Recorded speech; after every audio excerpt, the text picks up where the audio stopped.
কিন্তু বর্তমানে যে হিন্দুত্ববাদীরা তৈরি হয়েছে, এদের দেখবেন হাতে মোটা মোটা সব সুতো জড়ানো তাগা, কপালে তিলক, আর মুখেতে জয় শ্রীরাম। আচ্ছা, রাম তো ভগবান বলে তারা মানে, তো সেই রামের প্রাণ প্রতিষ্ঠা মোদি কি করে করে? তাহলে কি এতদিন রাম মৃত ছিল? তাহলে কি রাম কাল্পনিক যে মোদি প্রাণ দিতে তবে রামের প্রাণ তৈরি হলো? এই যে ভণ্ডামিগুলো, এই ভণ্ডামিগুলো তো বন্ধ হওয়া উচিত। কিন্তু আমাদের দেশের যে সুপ্রিম কোর্ট, এটা সব যে এখন একটা ওঁছা জায়গা। আমাদের রাজ্যের হাইকোর্টের তবু একটা অস্তিত্ব আছে, সেখানে একটা ন্যায় বিচার পাওয়ার সম্ভাবনা আছে। কিন্তু সুপ্রিম কোর্টের কাছ থেকে ন্যায় বিচার পাওয়ার সম্ভাবনাই ক্রমশ কমে যাচ্ছে। যত পাগল ছাগলগুলোকে সব ঢুকিয়ে দিচ্ছে মোদি, নিজের সুবিধে মতো আইনগুলোকে পাশ করানো।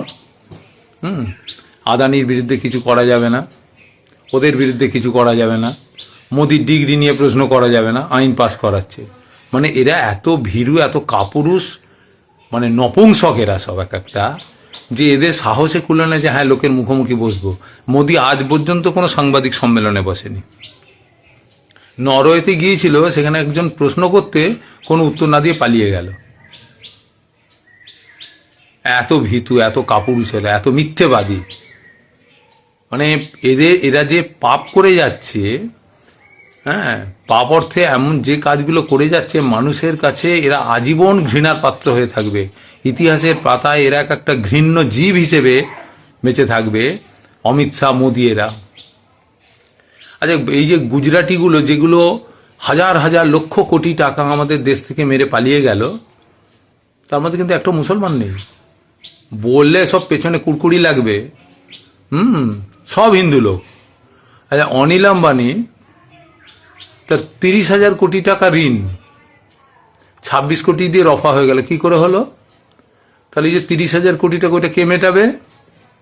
ওই ঋণটা মেটাবে ভারতবর্ষের আমজনতা। মেড়া, গান্ডু, এই সমস্ত অন্ধভক্ত, গোবর খেকো, মুত খেকো, এরা এগুলো বোঝে না, পড়াশোনা করে না তো, আকার মূর্খ তো, আকার মূর্খ। আর এই আকার মূর্খ করে রাখতেই চায় সরকার। জানে মূর্খ যদি তৈরি করে রাখা যায়, তাহলে তাদের দেশ চালাতে কোনো অসুবিধা হবে না, ভোট পেয়ে যাবে। যা হোক একটা নিয়ে লেগে পড়ো, ভোট দিয়ে দেবে। আকার মূর্খ এরা।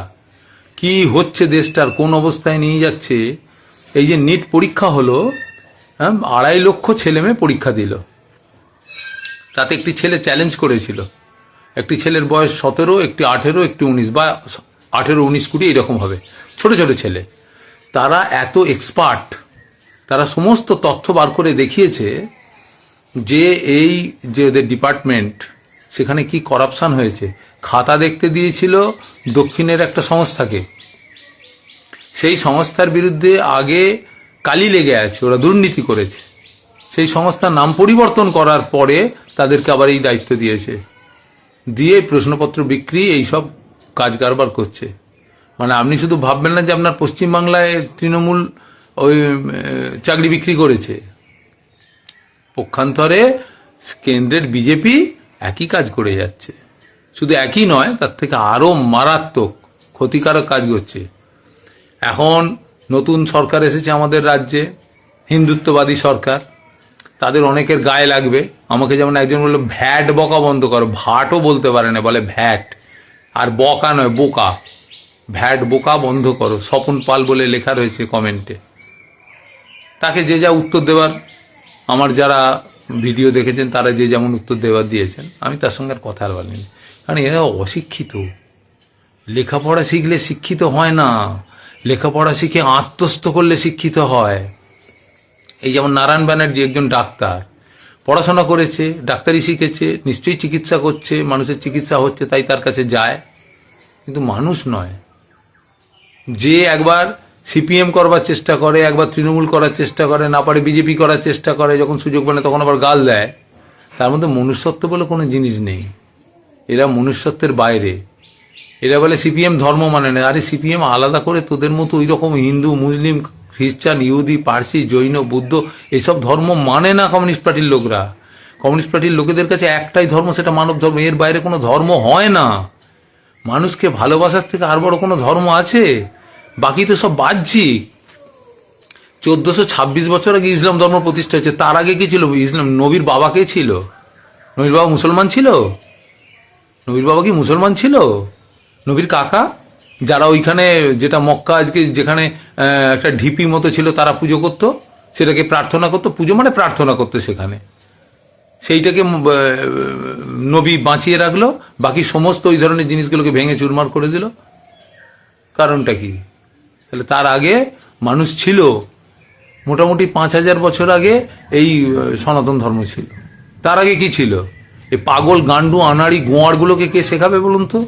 এরা বই পড়লে শুধু পরীক্ষার খাতায় লিখে আসে, এরা শুধু কিচ্ছু মনে রাখে না। হ্যাঁ, 2 লক্ষ বছর আগে মানুষের জন্ম হয়েছে, 2 লক্ষ বছর আগে। এরা কি লক্ষের শূন্য কতগুলো হয় জানে না? মানুষকে মারামারি করছে, গুন্ডামি করছে, খুন করছে। পুলিশগুলো তো ওগুলো তো মানুষের মধ্যে পড়ে না। মনুষ্যত্বহীন, মেরুদণ্ডহীন, বিকৃত প্রাণী একটা গোটা ভারতবর্ষে তৈরি হয়েছে, বিকৃত প্রাণী একটা, যারা মানুষকে যখন তখন অত্যাচার করে যাচ্ছে। সরকার কিন্তু নিজেরা অশোক স্তম্ভের কোনো মর্যাদা দিতে জানে না। দেশের একটা সরকারের তাবেদারি করে যাচ্ছে। সরকার যদি ভুল বলে তুমি মানবে কেন? তুমি তো সংবিধানকে অনুসরণ করে শপথ নিয়ে এসেছো। আইপিএস গুলো কপালে অশোক স্তম্ভ, বেল্টে অশোক স্তম্ভ, কাঁধে স্টার নিয়ে তুমি 5-8টা কুত্তাদের কাজ করে যাচ্ছ। তোমরা পুলিশ, তোমরা দেশে আইন ব্যবস্থা চালু রেখেছো। শালা ছাগলের দল, মেরুদণ্ডহীন। ছাগলেরও মেরুদণ্ড আছে, তোদের মেরুদণ্ড নেই। কেউ কেউ আমায় জিজ্ঞেস করে তুমি কোন জাত? আমি লালন সাইজির কথাটা বলি, বামুন চিনি পইতে প্রমাণ, বামনি চিনি কেমনে? যদি পুরুষ হয় মুসলমান, নারীর তবে কি হয় বিধান? প্রশ্নের উত্তর দিতে পারে না, কারণ আমি যে যুক্তিগুলো দেখাই সেই যুক্তি প্রতিষ্ঠা করবার মতো যুক্তি ওদের নেই। আমি আর একটা কথা বলি, কবর দাও বা চিতায় পোড়াও, মরলে সবাই মাটি। এই যে উপলব্ধি, এটা আমার কিন্তু হঠাৎ করে আজকে হয়নি। এই উপলব্ধি হয়েছে আমার যখন আমি স্কুলে পড়ি, 6, 7, 8, এই সময় থেকে আমার এই উপলব্ধিগুলো আস্তে আস্তে তৈরি হয়েছে। আমি মানুষকে তখন থেকেই ভালোবাসি, যে কারণে ব্রাহ্মণ বাড়ির ছেলে, মানে আমার বাবা পৈতেধারী ছিলেন, তথাকথিত ব্রাহ্মণ, কিন্তু আমি পৈতে নিইনি, কারণ আমার কাছে মানব ধর্মের থেকে বড় ধর্ম কিছু হয় না। আচ্ছা, আমাকে আপনারা যে অবস্থায় দেখছেন, ধরুন আমি একটা ফেজ টুপি পড়লাম, তাহলে স্বাভাবিকভাবে দেখলে আমাকে লোকে বলবে এ আবার ইসলাম ধর্ম কবে থেকে নিল।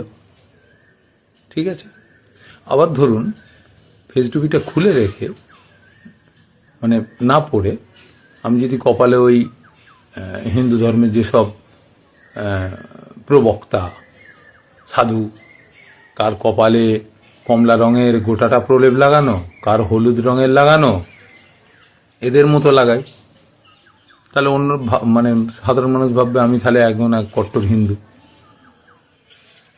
মানে ধার্মিক লোক, সনাতনী।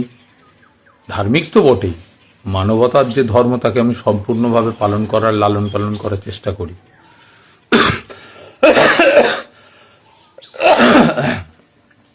কিন্তু তথাকথিত ওই মানুষের তৈরি করা যে ধর্ম, বইয়ে লেখা ধর্ম, ওটা আমি মানি না, ওটা মানি না। তবে হিন্দু ধর্মের লোক যারা আমাদের আশপাশে বাস করে, এখানে একটা সুবিধা আছে, এরা কেউ কিন্তু কোনোদিন আমাকে এই জন্যে তিরস্কার করেনি, গালমন্দ করেনি, হুমকি দেয়নি, মারধর করবে এসব বলেনি। তারা তাদের নিজেদের মতো ধর্মাচরণ করে, আমি আমার মতো থাকি।